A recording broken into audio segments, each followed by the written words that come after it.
If you fish offshore here in Southern California, chances are you've heard about the AG chain knot. It's a great way to tie your fluoro or mono leader directly to a jig, swivel, or solid ring. Before we start tying the knot, quick shout out to Johnny Jigs over in Florida.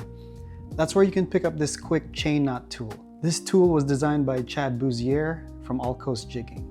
I'll drop the links in the description if you want to check it out. One of the reasons anglers like the AG chain knot is its strength, right? So in many pool tests that I've read, the knot holds about 95 to 98% is what I've read of the line's rated strength when you tie it with mono and fluoro leader. So in those same tests, the AG chain knot performs slightly better than the knot we know and love here in SoCal, the San Diego gem knot. In what I've read, that's like 92 to 95%. So the difference isn't huge when both knots are tied correctly, but I feel, and it's my personal opinion, that the AG knot can give you a slight edge. All right, so enough of that. Let's go ahead and start tying this knot. I'll show you guys. All right, so today I have this ridiculously large swivel. That way I'm trying to make it easier for you guys to see. So we're gonna use this, and the largest leader material I have right now is 50 pounds, but I think this is enough for today's video. I just went on a trip, as you know. It's March 2026 right now, and the yellowtail bite in the Coronado Islands is hot. So if you haven't been there already and you're seeing this video and it's fairly recent, head on over there because the yellowtail bite is hot. Anyway, I digress. So here we go. So the way I like to start is, so how you start it is you go through your ring, give yourself a lot of material to work with because you're gonna need it for those alternating hitches. And then go through it the second time. There's different ways of doing this first part. I like doing it this way because it keeps the line somewhat tame. Because like I said, if the leader material you have has a lot of memory, like this one, it always wants to cross itself. So just do this, try this technique, see if it works for you. I'm sure there's probably other ways to do it, but this is how I learned to do it, and it kind of works. So the first critical part is, one, that it doesn't overlap on itself. And then two, the first one is you go behind the material and then through the loop. I use my finger, and then there's a little bit of a gap there. I don't know if you guys can see, and I loop it through. And keeping all that cinched down. And again, see how it wants to cross itself? You have to prevent that as you're cinching it down. Hopefully you guys are able to see that. And cinch it down. It's hard to do while trying to film, but I'll do my best. And so that's what you get. It's hard to see. Hopefully it focuses, but make sure it doesn't cross on itself.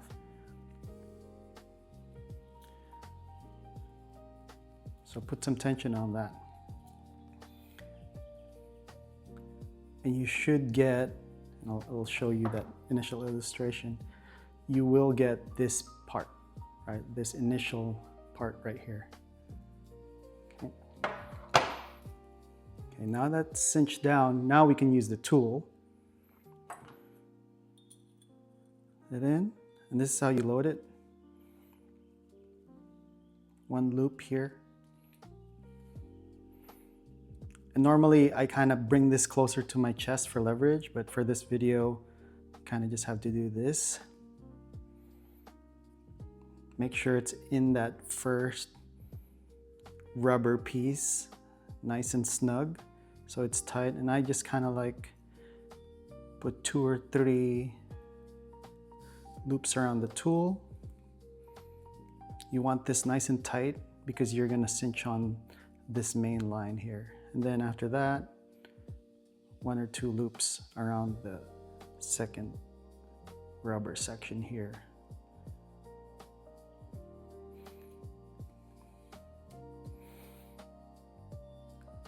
And I love this because the diameter is nice and round. So even if you cinch this stuff down, it doesn't give you like line memory. See how it kind of bounced back right there? That means you didn't put enough tension in that rubber piece to really dig into it and grab it for you. So like I said, make sure you put lots of tension on there. That way it grabs it properly. Like so. All right, so this is your main line, obviously, and now you have this essentially bitter end that you can tie with. All right, so this is what, when I first started, I got wrong. The very first loop,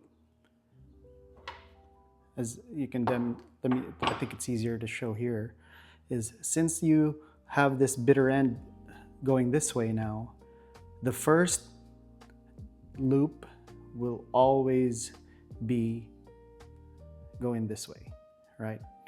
This is your first one. Your first one is over, and then the next one will be under. And you repeat that, I want to say 8 times. So the first one is over, the next one is under, and you do that 8 times. So this is what it looks like. If you see the bitter ends here, the first one is always over.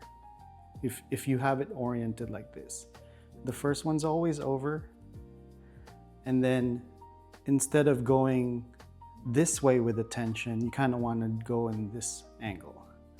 So the first one's over. I like to count my head 1, 2s.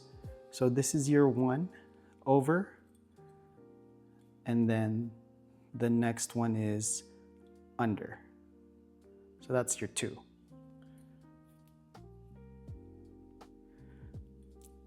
So that's 1 set. And you repeat that 8 times, 7 more in this case. So I'm just gonna speed it up a little bit here. Over, pull this way, under, pull that way. You don't need a lot of tension here. This tool helps you give like leverage, and so it makes it super easy. So that's another. So you're on your second one. Now we speed up a little bit.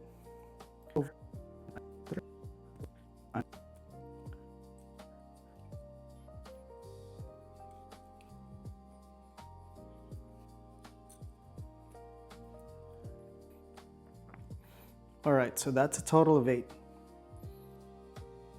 It's hard to see, it should look like that, right?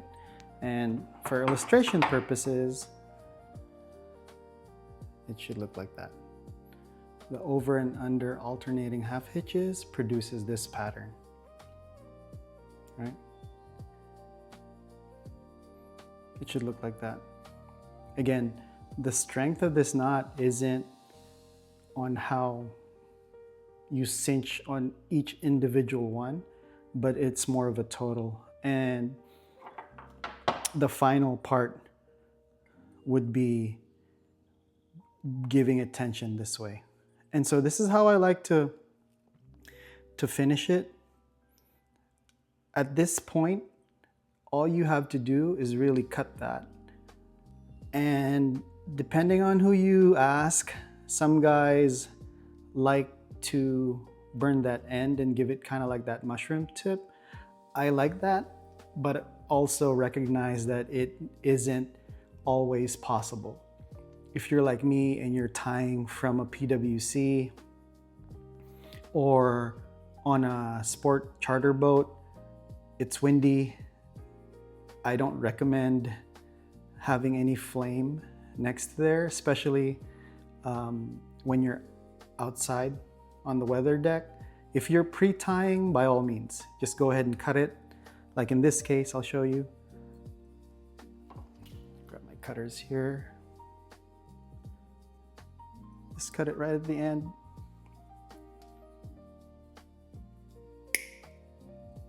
And that's all you need. If you do decide that you want to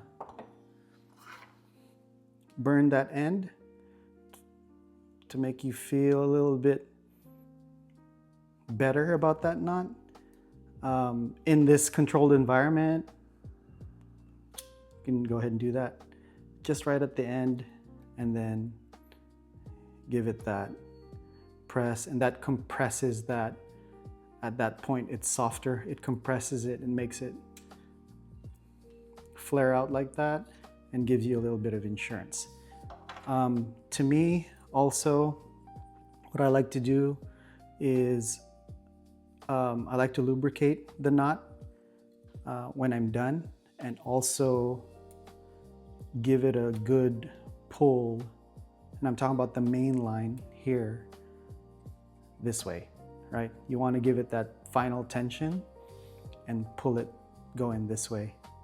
So I like to just grab a lot of that. It's a little off camera. Just grab it and then definitely give it like a good pull. A couple of loops around your hand. Definitely muscle that. Not a lot, but that just, I feel, cinches everything nicely.